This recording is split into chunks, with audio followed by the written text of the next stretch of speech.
పిల్లలకి స్కూల్ పాఠశాలైతే పేరెంట్స్‌కి స్కూల్ పేరెంట్స్‌శాల. నమస్తే రమగారు. నమస్తే రమగారు, ఏదైనా మంచి స్టోరీ చెప్పండి. డబ్బు ఎవరికి చేయదు, ఎవరికి కాదు చేయదు రమగారు. కాదు. పసి పిల్లల దగ్గర నుంచి అందరికీ డబ్బులే కావాలి. అదే అసలు అదేంటో తెలియని పిల్లలకు కూడా కావాలి. మామూలుగా వేలు ఉన్నవాడికి వందలు ఉన్నవాడికి వేలు కావాలి, వేల వాడికి లక్షలు, లక్షల వాడికి కోట్లు, కోట్ల వాళ్ళకి కోటాను కోట్లు. అంతే. ఎంతున్నా ఇంకా సంపాదిద్దాం, ఇంకా గ్రాప్ చేద్దాం, ఇంకా లాగేసుకుందాం, ఇంకా మింగేద్దాం, ఇంకా హడపాయించేద్దాం, అలాగే అనిపిస్తుంది. ఇందులో ఉచితంగా వస్తుంది అనుకో, అబ్బాబ్బా, అసలు ఉచితంగా వచ్చేది మరీను కదా, ఎంత వచ్చినా సరిపోదు. అలాంటి ఒక కథ చెప్తాం. పూర్వం అంటే అదేదో రాజ్యానికి తిమ్మరాజు గారని ఒక రాజుగారు ఉండేవారు. తిమ్మరాజు గారు భలే ఉదారుడు. వాళ్ళ దగ్గర పనిచేసే వాళ్ళకి ధారాళంగా డబ్బిచ్చేవట్ట ఆయన. వాళ్ళకి రాక్ కాసులు లేవు, వెండి కాసులు లేవు, బంగారు కాసులే. పుష్కలంగా జీతాలు ఇచ్చేవాడు. ఎంత సంపాదించుకునే వాళ్ళు అందరి దగ్గర డబ్బులు ఉండేవి. ఆ ఊళ్ళో బీదవాళ్ళు లేరు. ఒక పని చేసేవాడు ఉండేవాడు, ముత్తయ్యకి బాగా ఇచ్చేవారు. ఆ ముత్తయ్యకి బంగారు కాసు ఖర్చు పెట్టడం ఇష్టం ఉండేది కాదు. ఆ వచ్చిందంటే దాన్ని ఇంక అట్లా దాచిపెట్టుకోవటం. దాచి ఓ ముంతడో 2 ముంతలో చేసుకున్నారు. ఈయనకి మరిడమ్మ అని పెళ్ళాం కూడా ఉంది, పిల్లలు లేరు. బోల్డ్ అంత డబ్బులు ఉండేవి వాళ్ళ దగ్గర. అయితే ఈయన ఏమన్నాడు, వసే బోల్డ్ మనకేముందే, ఒక కాసు వాడామనుకో అయిపోతుంది, దాస్తే పెరుగుతుంది డబ్బు అని చెప్పేవాడు. అస్సలు ఖర్చు పెట్టడం అంటే ఇష్టం ఉండేది కాదు వాళ్ళకి. ఎప్పటికప్పుడు ఆ ముంతల్లో ఉన్న 2 ముంతల్లో ఉన్న కాసుల్ని చూసుకునేవాళ్ళు. ఎలా కాసు వచ్చి అందులో చేరుతుందా అని ఉండేది వాళ్ళకి. ముత్తయ్యకి ఎక్కువ, మరిడమకి ఆయనతో ఉండి ఈవిడకి కూడా అలవాటైంది. అయితే ఒకనాడు అన్నాడు, ఏమే మనం కోటీశ్వర్లు అయిపోయేందుకు ఒక మంచి మార్గం ఉంది అన్నాడు. ఆవిడ గోళ్ళు పులకరించింది. ఏమిటో చెప్పు. ఏముంది, నేను కొన్నాళ్ళు అబ్స్కాండ్ అయిపోతా. నువ్వు వ్యాపారస్తులు వాళ్ళందరి దగ్గరికి వెళ్ళి, మా ఆయన ఎటో వెళ్ళిపోయాడు, చచ్చిపోయాడు, లేచక్కపోయాడు, నేను పరమ దుస్థితిలో ఉన్నాను అని అందరికీ చెప్పుకో. తలా కాస్త ఇస్తారు. అవన్నీ ముంతలో వేసి ఇంకో కొత్త ముంత చేయి, ముంత నిండిపోతుంది. ఓ 3-4 నెలలు నడవని తర్వాత ఏదో పిచ్చెత్తి లేచిపోయానని నేను మళ్ళీ వచ్చానని చెప్పి ఊళ్ళోకి వస్తా. ఒక్కదానికి నీకేం ఖర్చు ఉంటుంది, ఈ డబ్బంతా మిగులు. నేను మళ్ళీ ఉద్యోగంలో చేరతా. మన రాజుగారు తిమ్మరాజు గారు గొప్పవారు, 4 నెలల తర్వాత చేరితే 4 నెలల జీతము ఇస్తారు. నేను పని చేయకుండా 4 నెలల జీతానికి కనీసం 4 ఇంతలు ఇలా వచ్చే ఉచితం డబ్బు, ఇదంతా వచ్చినట్టే కదా అంటే, మరిడమ్మ సరేలే అని. ఒకరోజు సాయంత్రం ఏదో మతిపోయినట్టుగా ప్రవర్తించి పనిలో వీడెక్కడికో లేచక్కపోయాడు ఈ ముత్తయ్య. ఈవిడ లబోదీబోమని ఏడ్చింది. 10 రోజులు గడిచింది. ముత్తయ్య ఏడంటే ఎక్కడికో వెళ్ళాడు, రాలేదని ఏడుపు మూతి పెట్టేది.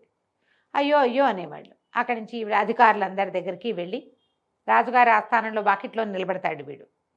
అందరు అధికారులకి వాడు తెలుసు. అమ్మ ఆయన ఎక్కడికో లేచకపోయాడు అయ్యగారు, నా బతికేంటండి అని అడిగితే, అయ్యో ఏమిటమ్మా ఏడుస్తున్నా, ఉండు వస్తాడులే 4 రోజులు చూడు, ఇదిగో ఈ 10 రూపాయలు పట్టుకెళ్ళని 10 కాసులు, ఇదిగో ఈ 10 అని వాళ్ళిచ్చి వీళ్ళిచ్చి ఎన్ని 10లు వచ్చినాయో, ఎన్ని 5లు వచ్చినాయో, ఎన్ని 20లు వచ్చినాయో. పెద్ద అధికారులు అయితే 20 కూడా ఇస్తారుగా. ముంత కాదు, కొండ నిండేది. మంచి ఐడియానే. 3 నెలలు అయ్యింది.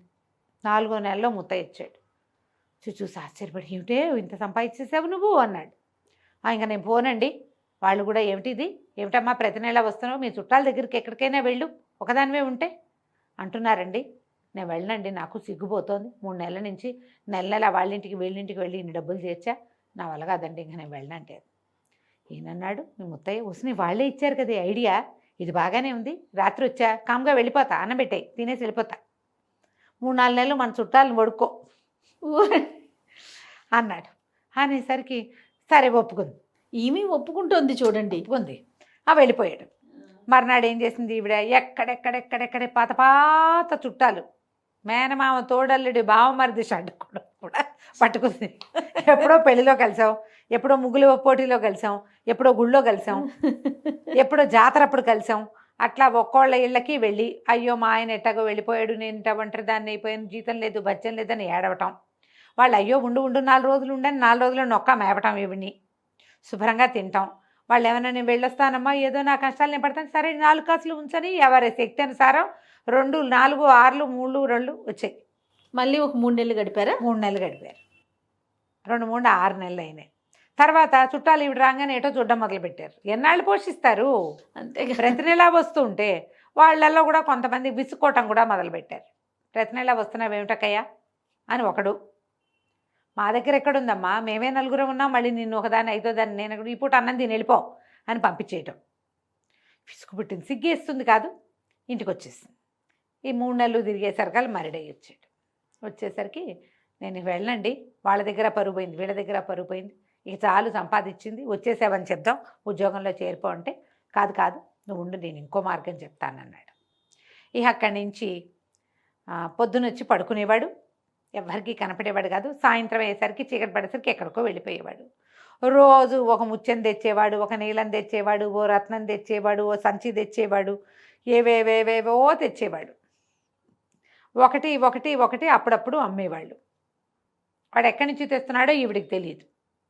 ఒకనాడు ఒక మంచి నీలం ఉంగరంలోంచి ఊడగొట్టింది. అమ్మబోయారు మొగుడు పెళ్ళాం ఇద్దరు. అమ్మేస్తే ఏముంది, కాసులు వస్తాయి, దాచుకుంటారు. వీళ్ళు ఇంతే తింటారు. అదంతా తినేటల్లా వాళ్ళు దాచేసుకుంటున్నారు. రాజుగారి భటులు పట్టేసుకున్నారు. ఈ నీలం ఎక్కడిది మీకు, ఇది ఫలానా ఉంగరంలోది అని అనేసరికల్లా మెమ్మ బెబ్బే అన్నారు. మరి వీడు మరిడేవి కాదు, నువ్వు ముత్తైవి కాదు అని చెప్పి పట్టుకున్నారు.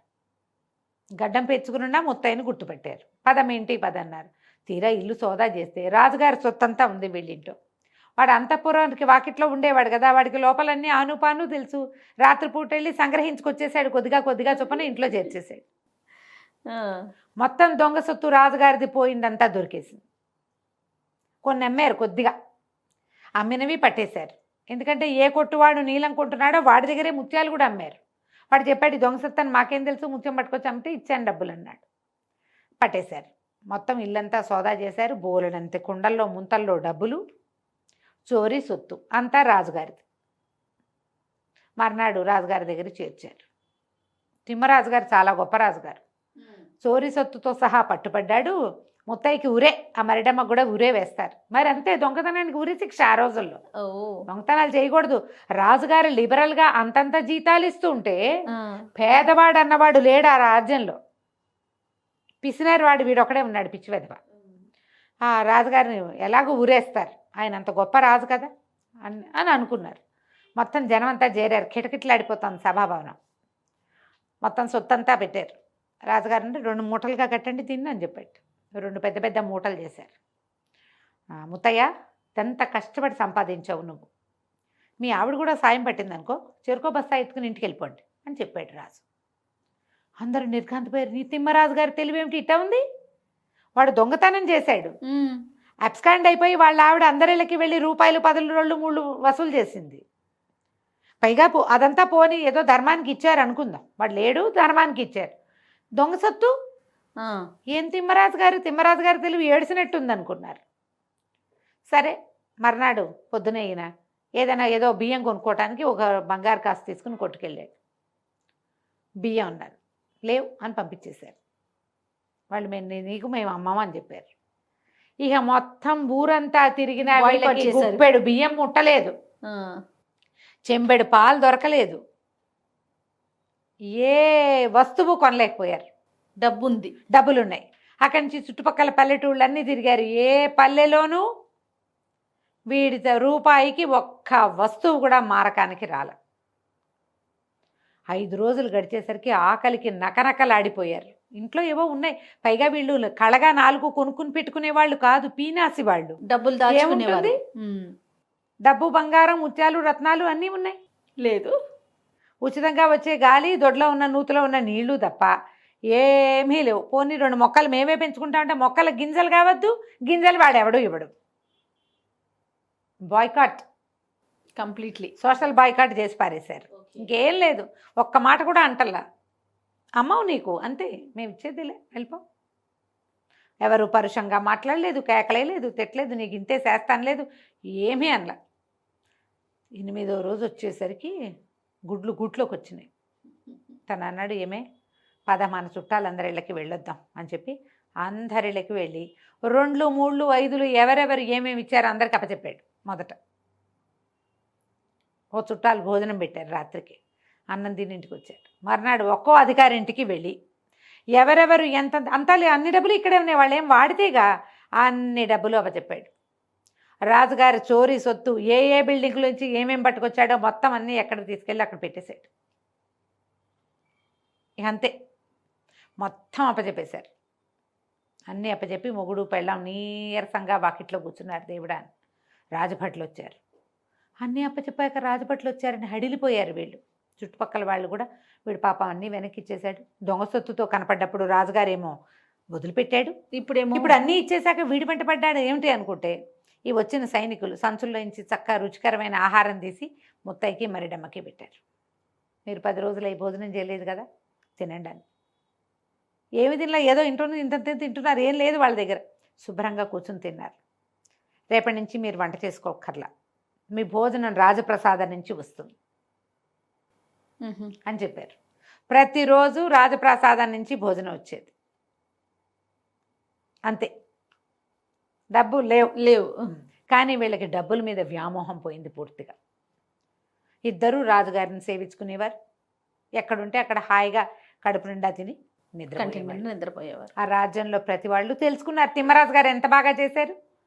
వాడికి దొంగతనం అన్ని బుద్ధులు పోగొట్టేశారు, అన్నీ పోయినాయి, చక్కగా మంచిగా మారాడు. ఆ తర్వాత ఒక పెద్ద ధర్మసత్రం వెలిస్తే ఆ ధర్మసత్రానికి సేవకులుగా ఈ ముత్తయ్యని మరిడమని అక్కడే ఉంచారు. ఈ సత్రం మీది, ఇది డబ్బంతా అక్కడి నుంచి వస్తుంది, అందరికీ పెట్టండి, మీరు హాయిగా ఉండండి, మీకు పిల్లలు లేరు జల్లలు లేరు, రాజుగారిని ఇట్లా సేవించుకోండి అని చెప్పారు. ఆ తర్వాత ఇంకెప్పుడు ముత్తయ్య 1 రూపాయి కూడా వెనకేలా, కానీ ఎన్నో పుణ్యకార్యాలు చేశాడు. ఆ దారిని పోయే వాళ్ళందరికీ అన్నం పెట్టాడు. కథ కంచికి మనం ఇంటికి.